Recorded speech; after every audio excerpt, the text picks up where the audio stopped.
des diasporas noires d'Afrique et au-delà des mers, comme le titre de l'émission vous le laisse déjà entendre. Aujourd'hui, on va parler des trésors architecturaux, des trésors du patrimoine qui existent en Afrique, pour bon nombre qui sont méconnus. Aujourd'hui, on va parcourir l'Afrique et ses trésors, et puis au-delà, ce que les Africains ont fait ailleurs, souvent avec un génie qu'ils importaient d'Afrique. On parlera de ça avec un globetrotter en Afrique, un globetrotter africain, chercheur en histoire et au-delà, pluridisciplinaire, grand conférencier. Il s'appelle, j'ai déjà plaisir à vous présenter mon invité parce qu'il est passionnant. Je suis sûr qu'il le sera pendant les 52 minutes qui arrivent. Lasconi, bonsoir. Bonsoir, monsieur. Débarrassé de ma formation classique pour intégrer les universités millénaires d'Afrique, ce qu'on appelle les centres initiatiques. Ça doit étonner les gens de se dire, mais c'est quoi ces universités? Alors j'en citerai quelques-unes. Sankoré, au Mali, qui est la première université au monde, construite au XIIe siècle, et qui a produit des milliers de scientifiques. On trouve quasiment des milliers d'ouvrages inédits. On parle de manuels pré-islamiques, donc c'était bien avant l'islam. Et aussi beaucoup d'autres universités, comme mathématiciens et Mohamed Bakayoko. Au XVe siècle, Tombouctou est la plus grande université du monde. C'est la première déjà au XIIe siècle, donc c'est 400 ans avant la Sorbonne, 500 ans avant Yale et Princeton. Et il est bon de préciser que la ville de Tombouctou est la seule ville au monde qui compte plus de bibliothèques que de magasins. C'est-à-dire qu'à Tombouctou, lorsqu'on a faim, on peut soulager sa faim en lisant. C'était des bibliothèques spécialisées? Non, les bibliothèques existent encore aujourd'hui. Quand je dis que c'est la seule ville au monde, c'est actuel encore aujourd'hui. Des tombes ont été profanées par les islamistes, notamment lors de la fameuse crise malienne.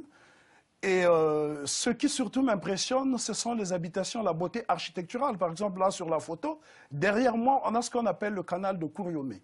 C'est les plus grands travaux d'irrigation au XVIe siècle, initiés par l'empereur Soni Alibert. Donc les Africains, pour, comment dirais-je, désenclaver la ville de Tombouctou, qui est inaccessible, qui n'est accessible que par le fleuve, parce que lorsqu'on arrive à Kouriomé, on ne peut pas continuer en voiture, on est obligé d'emprunter un bateau. Vous précisez que Tombouctou est une civilisation endogène. Absolument. C'est l'Empire du Mali. Absolument, puisque 99% de la population est nègre. D'accord. Et à cette époque-là, les échanges avec le monde arabe notamment... Oui, seulement avec le monde arabe, mais aussi le monde asiatique, contrairement aux falsifications de certains historiens mal intentionnés.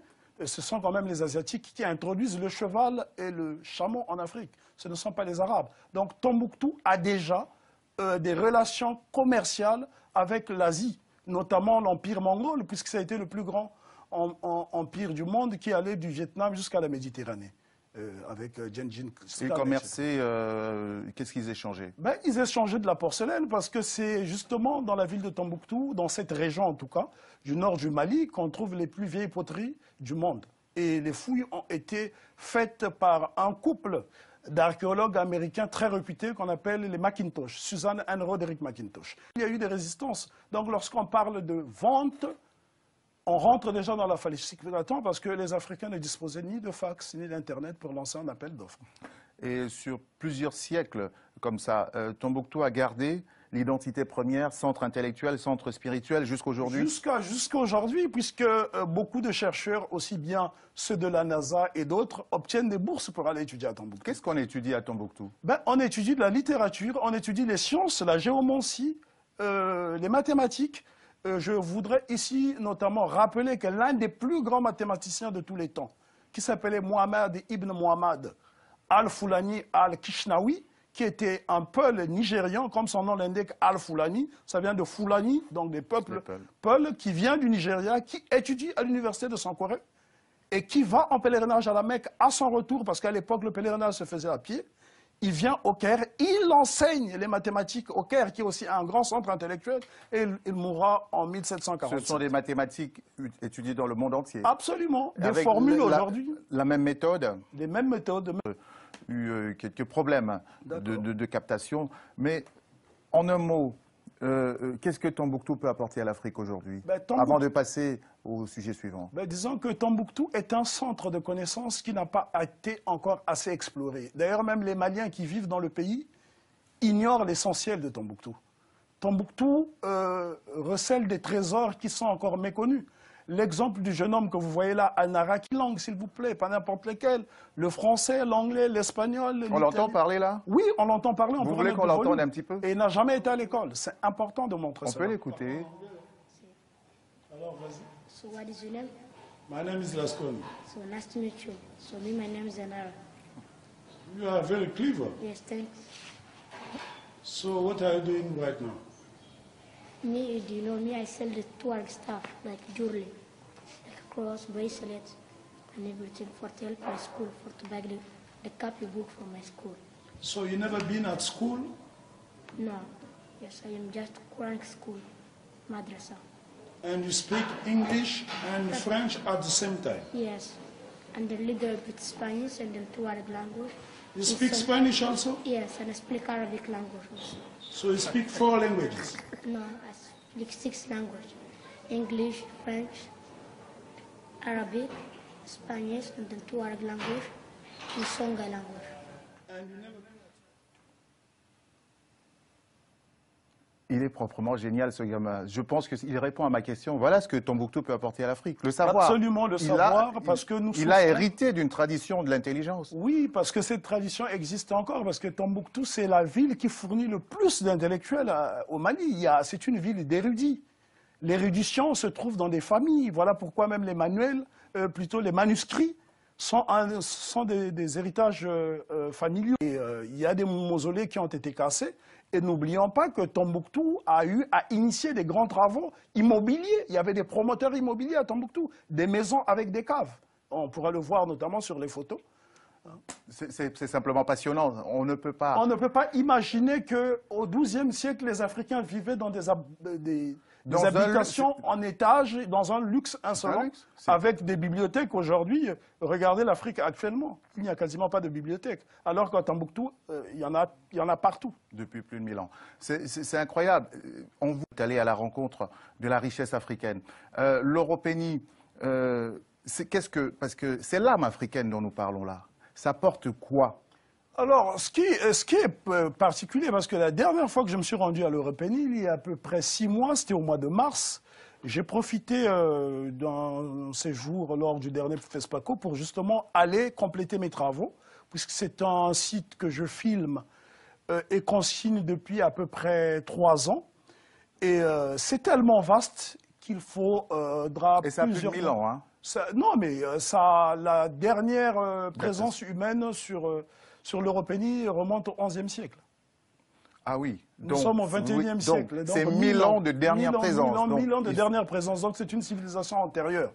Et ironie de l'histoire, c'est que les autochtones, ceux qui ont bâti ces châteaux, ces Versailles africains, ces Buckingham Palace africains, aujourd'hui vivent dans des conditions les plus archaïques. C'est le peuple Lobi qu'on assimile souvent aux Indiens d'Afrique. Vous verrez que c'est pour cela que toute civilisation est mortelle. Et dans vos voyages au Burkina, il y a d'autres choses qui sont fascinantes. Absolument, notamment ce village qui est construit essentiellement par des femmes. Pas le village, c'est toute une région qu'on appelle le Naori. C'est une province en fait, dans la capitale Epo. Et vous avez des villages comme Léo, Tchébélé, Bongo, Kassola. Et là, vous trouverez des habitations d'une beauté architecturale à vous couper le souffle. Et pourquoi ce n'est construit que par des femmes? Parce que, en fait, pendant les razzias négrières, les hommes allaient se battre au front. Donc les femmes sont devenues autonomes, il fallait donc construire. Et la tradition est restée. Aujourd'hui, les hommes sont peinards dans ces villages. Oh là là, ça passe vite. On avance, on va aborder le 4e site maintenant. Mais j'aimerais que vous nous fassiez voyager, même si on a retenu quelques sites, avec des trésors à montrer. Et vous êtes passionnant. Justement, comment dirais-je, Lasconi? Quand vous avez parcouru comme ça, quand vous arrivez devant une tribune, vous êtes des millions devant la télévision, vous dites quoi aux Africains? Je demande aux Africains de se réconcilier avec eux-mêmes. Parce que, aussi longtemps que les Africains tourneront le dos à leur histoire, ils seront toujours étrangers à leur propre culture et ça fera d'eux des êtres déséquilibrés. Aucun peuple ne s'est développé avec une culture d'emprunt. Et d'ailleurs, je voudrais ici citer un ethnologue allemand très célèbre, Léo Frébinus, qui a organisé plusieurs expéditions d'exploration en Afrique. qui a dit que l'Afrique était une boîte de conserve des vieilles civilisations. Je vais vous annoncer une bonne nouvelle concernant l'Afrique, c'est qu'en fait, il nous reste une quinzaine de minutes d'émission. J'avais juste entendu les 5 et je m'inquiétais, j'ai commencé à... Alors, on pourrait davantage dérouler un tapis continuer à nous développer. Là, on a parlé des 4 sites qu'on a pris en référence. Mais j'aimerais là, parce que vous êtes un conférencier, vous n'êtes pas dans des canevas comme ça, très pédagogiques. Lancez-vous Lasconi, dites-nous, parce que je vous le lis beaucoup, quelle est finalement votre... Il y a une philosophie qui se cache derrière tout ce travail. Allez-y. Ma philosophie, c'est tout simplement de dire qu'aux Africains, l'histoire de l'Afrique est glorieuse et belle. Celle que nous construisons aujourd'hui étonnera le monde de demain. C'est une citation de Marcus Garvey que j'ai gardée en moi. Et cela me motive davantage, ça me sert de boussole. Parce qu'il faut à tout prix éradiquer l'ignorance. Vous savez, lorsque vous êtes ignorant, vous êtes un danger permanent. Vous voyez sur la toile, il y a beaucoup de contre-vérités, des mauvaises informations qui circulent. Le fait que les gens boudent les livres, boudent les voyages, fait qu'on entretient l'ignorance. C'est ce que j'appelle l'accumulation de l'ignorance. Lorsque j'étais à l'école élémentaire, j'ai lu un vers de Guy Descartes qui disait que... je pensais que vous alliez parler de ma Oui, j'en parlerai justement, j'en parlerai. J'ai justement des mauvaises informations qui circulent. Le fait que les gens boudent les livres, boudent les voyages, fait qu'on entretient l'ignorance. C'est ce que j'appelle l'accumulation de l'ignorance. Lorsque j'étais à l'école élémentaire, j'ai lu un vers de Guy Descartes qui disait que... je pensais que vous alliez parler de ma Oui, j'en parlerai justement, j'en parlerai. J'ai justement appris un vers de Guy Descartes que j'ai gardé jusqu'à aujourd'hui. Hein. Ça fait presque plus de 40 ans que j'ai quitté l'école élémentaire. Et Guy Descartes disait que l'ignorance est un danger, tout le monde doit éviter. Alors donc j'en arrive à montrer cet ouvrage qui s'appelle Mamadou et Bineta, qui est donc un outil pédagogique en Afrique, puisque c'est un manuel scolaire avec lequel de nombreuses générations d'Africains ont étudié. Alors, comme vous pouvez le voir, il a été rédigé par Adaven et Jigouin. Ces noms-là, ce sont des noms gaulois, ça ne sonne pas africain. Donc, l'histoire de l'Afrique a été écrite par des étrangers, et on sait très bien que ces étrangers ne connaissent pas aussi bien l'Afrique que les autochtones. Et je pourrais ouvrir une page hasardeusement. La première des choses qu'on voit, c'est feux de brousse, villages, indigènes, pilons, alors que l'Afrique de cette période du XVIe siècle, ah non seulement des savants, mais des industries. La survivance de l'âme africaine, elle est là, encore. Bien sûr qu'elle est là. On la trouve où? Regardez derrière, la photo qui est projetée, c'est le plan d'un château.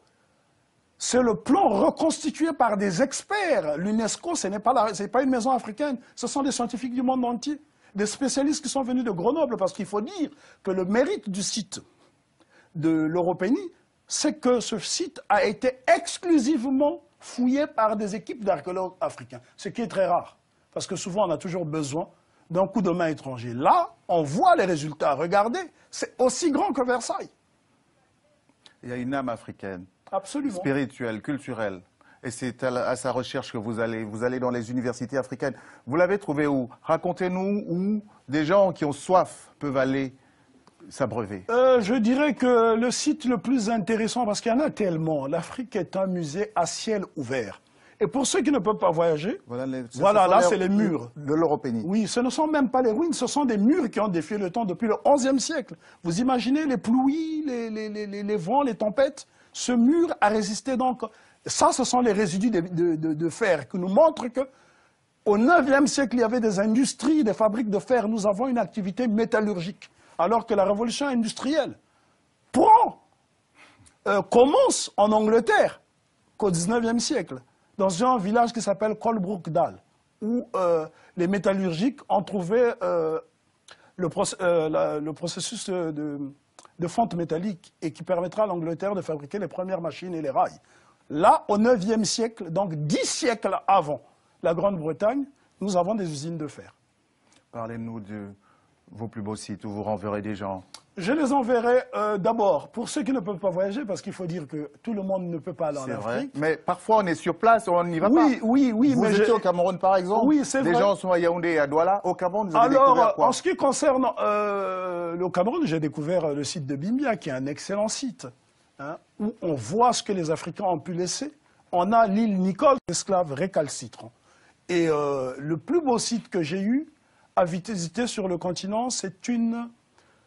Je vais vous étonner, c'est un puits qui produit de l'eau depuis plus de 500 ans, qui s'appelle le Singabulga, c'est dans la ville de Waiguya, dans le Yatenga.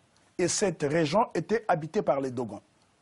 Et c'est ce qui explique d'ailleurs pourquoi la traite dite négrière, la traite entre guillemets, ne fut pas le fruit du hasard, parce que les connaissances technologiques des Dogons ont permis à certaines sociétés de prospérer. Je vous donnerai l'exemple en Guadeloupe, et les Guadeloupéens à 90% ne le savent pas. Il y a plusieurs canaux, 3 canaux exactement, qu'on appelle les canaux des retours. Et ce sont des Africains, ça fait 7 km. Hein. Je suis en train de réaliser un documentaire qui devrait sortir la fin du mois sur ce site.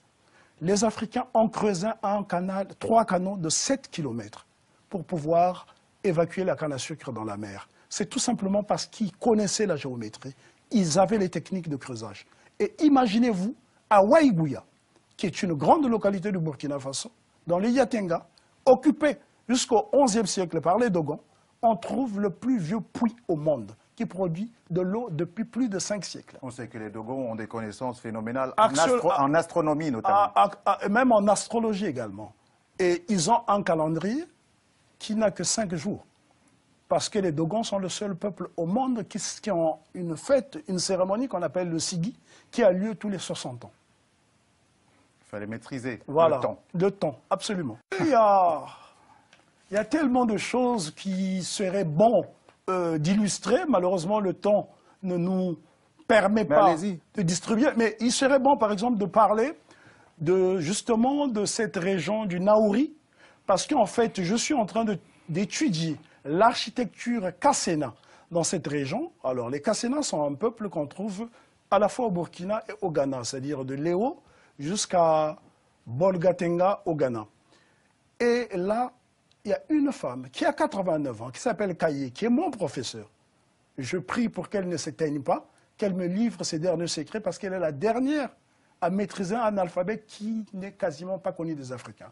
Et cette dame a gagné un prix au festival de calligraphie en Chine. Les documents, je les ai. Une vieille dame africaine qui ne parle aucune langue latine, qui se rend en Chine et qui s'impose en tant que calligraphe, ça mérite d'être applaudi. Et depuis cet exploit, les gens s'intéressent beaucoup à elle, les gens vont. Et ce que j'ai déploré, c'est que les Chinois sont des très bons imitateurs.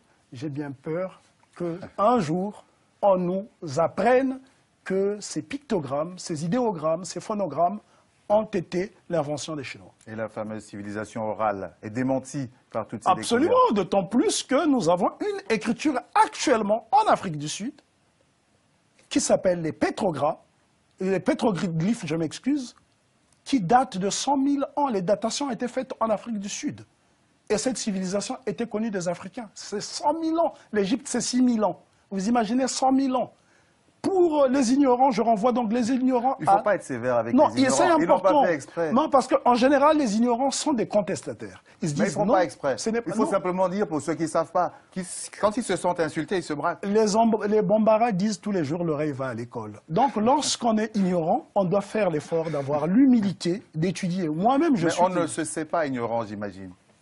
Eh bien, dans ces cas, on se doit de garder un peu d'humilité pour pouvoir écouter ceux qui vous apportent ces petites connaissances. Éveillez leur curiosité. Parce Dites-leur, aujourd'hui, dans l'Afrique actuelle, si tu veux une réponse en médecine, quel est le peuple qui vous a passionné? Quels sont les vestiges que vous y avez trouvés?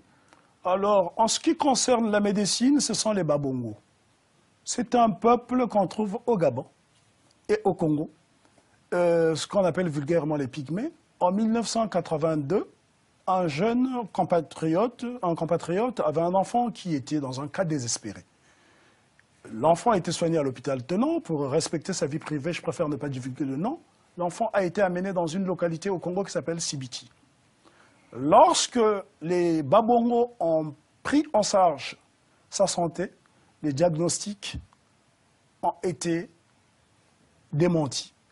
Aujourd'hui, l'enfant a plus de 30 ans, alors qu'on lui avait accordé maximum une semaine de vie. Ça, En architecture, quel est le peuple qui vous a impressionné? Je dirais l'architecte, les Djenenke. Ce sont les habitants de Djenné. Parce que voir la ville de Djenné, je l'ai même intitulé dans mon carnet de voyage, qui sera bientôt publié, voir Djenné et mourir. Je ne pouvais pas imaginer, lorsqu'on lit ce genre d'ouvrage polluant, qu'en Afrique, 250 ans avant Jésus-Christ... Est-ce qu'on a conservé... Qu'est-ce qui a survécu? Ça survit où? L'intégralité quasiment de la ville de Djenné. Djenné, la ville est intacte. Non, je veux dire, cette connaissance, elle est gardée par qui? Elle est cachée? Mais non, elle n'est pas du tout cachée. Simplement, les Africains disent que la connaissance rend fou. Donc, on initie. Parce que l'érudition, vous savez, la poudre à canon était connue des Égyptiens.